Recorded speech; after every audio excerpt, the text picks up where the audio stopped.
Hello and welcome to the course on open education resources. So this was a unit designed for educators of any kind, actually, like from high school, college, university, who would like to use more open education resources instead of traditional textbooks and traditional materials.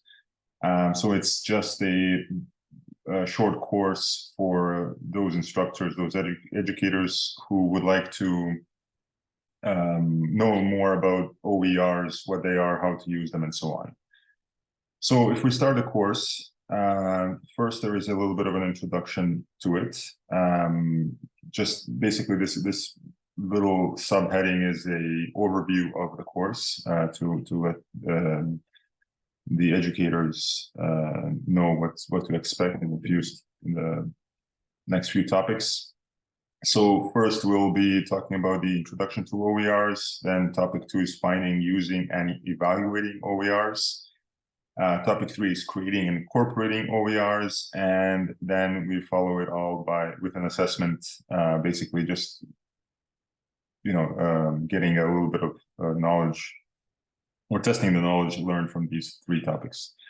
The objectives of this unit is to define open educational resources and explain their significance in education, identify and describe the benefits of using OERs in teaching and learning, use effective strategies for finding and evaluating OERs, integrate OERs into instructional design processes and enhance the teaching and learning experience, and understand copyright and licensing related to OERs and understand how to comply with laws and regulations.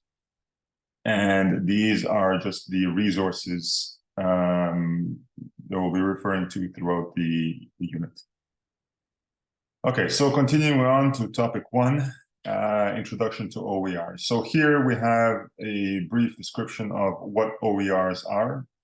And then here we have a complementary audio video explanation of what OERs are. So we have just a repetition of knowledge, or for people who want to learn in different ways, there's they can read about it and they can also watch a quick video on it. These are quotes from various experts on open education resources. So professors, teachers, scholars, like anybody who studies OERs in particular, who writes about them.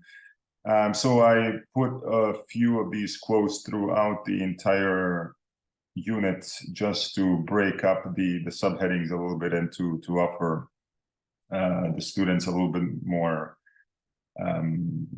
a break and a chance to see things from a different perspective with the quotes from now and again.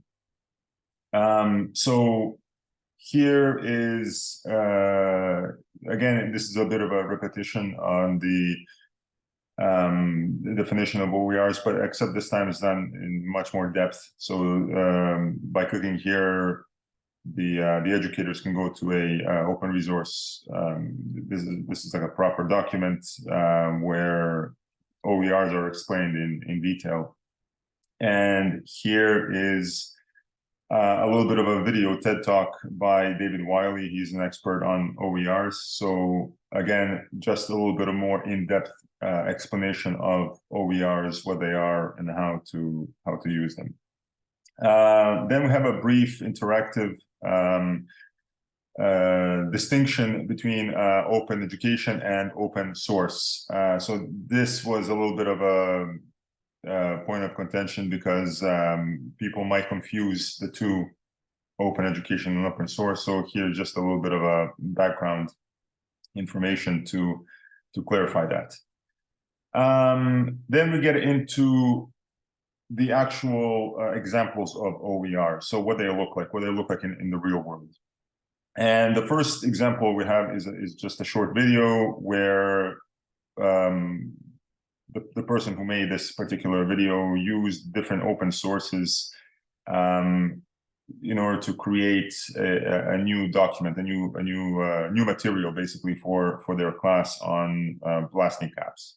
So it's just an example of using multiple sources in order to create something new, and then share even that new source with the large community at large.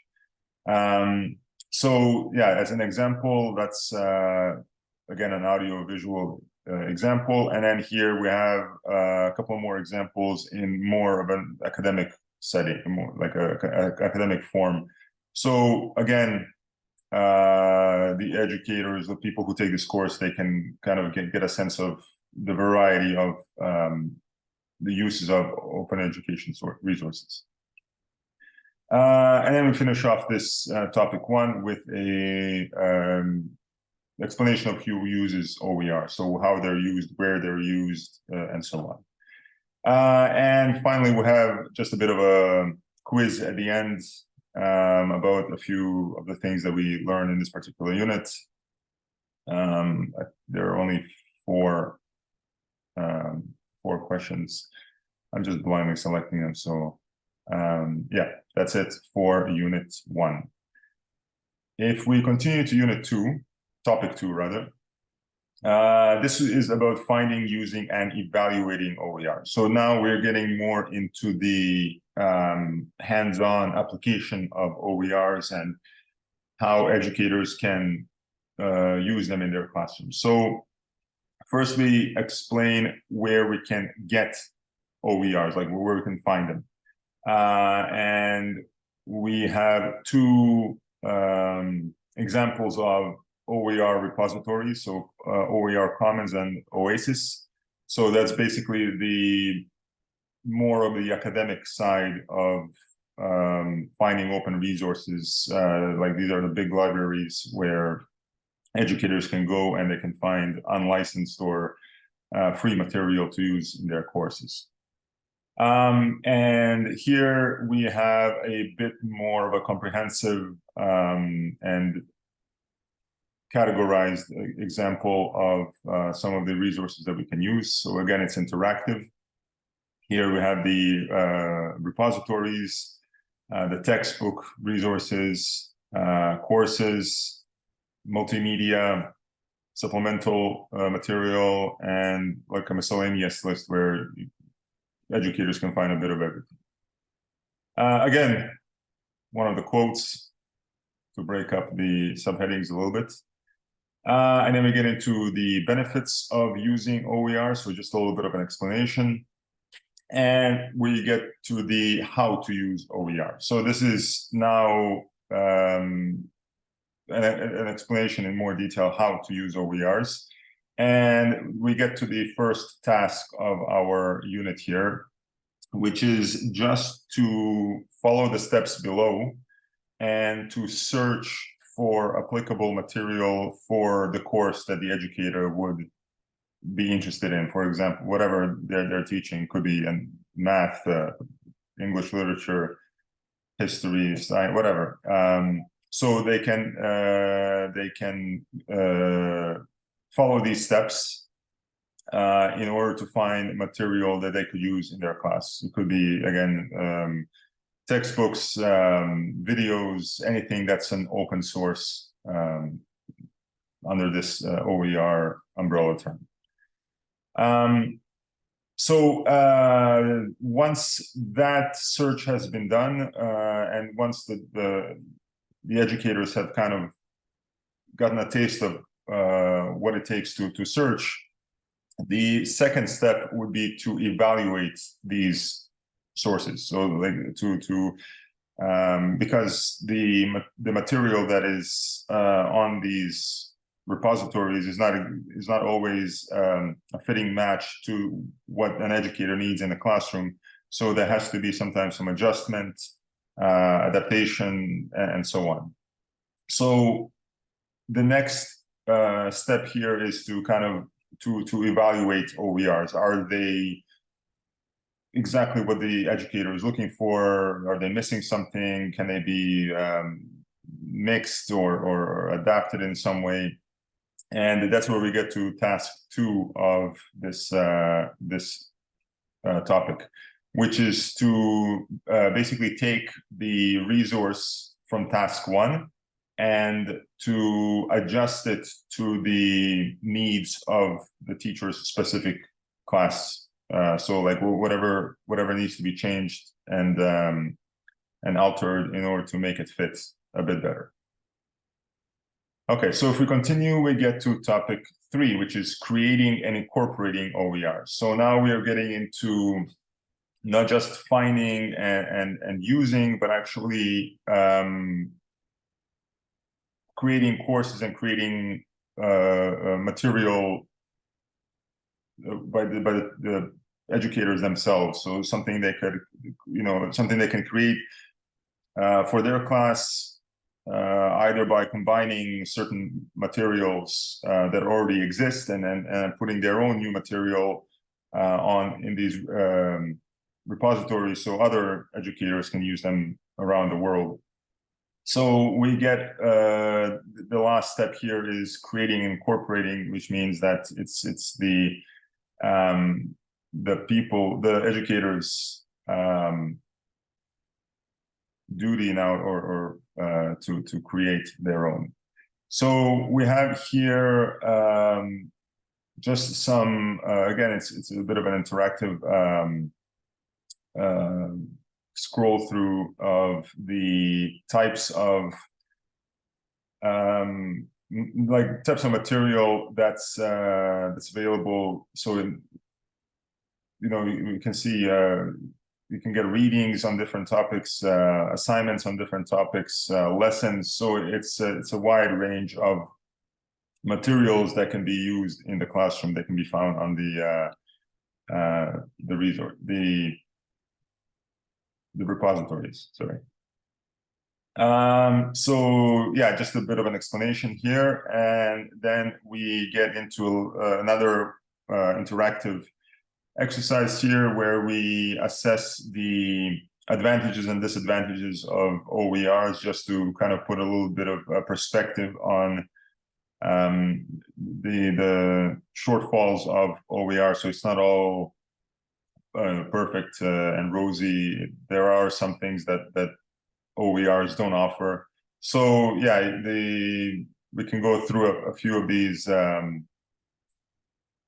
The educators actually can go through a little just to become aware of some of the disadvantages of the OERs. Then we finish off with the copyright and licensing. And this is just a bit of a reminder of, because this needs to be included since we are dealing with other people's materials, other people's creations. And although OERs are not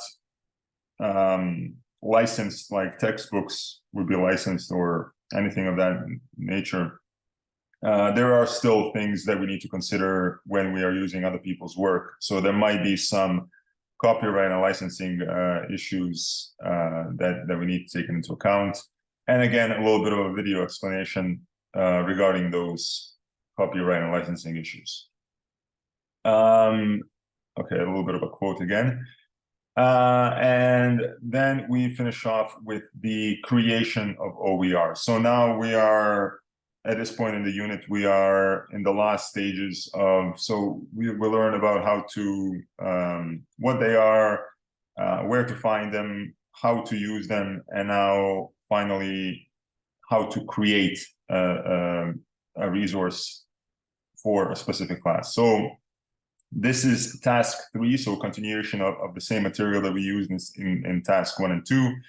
And it's basically taking the material from task 1 and 2 and creating an assignment or creating a lesson for a specific class, for a specific educator. So that kind of completes the cycle of learning, from familiarizing yourself with an OER to actually creating an OER yourself. Once all of that is done, we have a bit of a unit summary. So this is just a little bit of a quiz to test the knowledge. You can, again, I'm just blindly explaining here. So it's the first one is short answer. And then we have a few true false questions, and then we have selecting all that apply and matching a little bit of matching exercise as well. And then finish, and hopefully the people who have taken this little course know a little bit more about what OVRs are and how to use them.